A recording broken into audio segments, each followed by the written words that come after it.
درود و سلام به همه دوستا. امروز خوش آمدین با یک آموزش خفن دیگر. امروز آمدیم طریقه استیکر سازی توسط عکس در تلفن های آیفون را برای شما آموزش میدیم.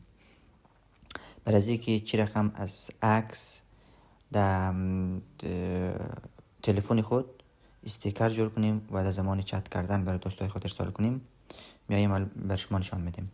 اول شما برای از این کار میایین سر گالری خود.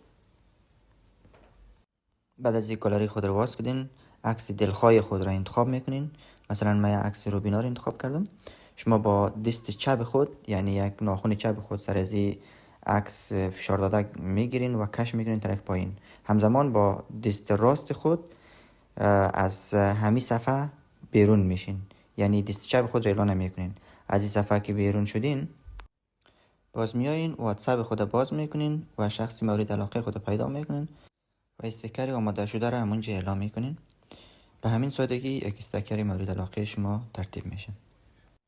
تشکر از اینکه بیننده بودین. برای آموزش های بعدی سابسکرایب، لایک و فعال نمودن آپشن زنگوله از یادتان نره.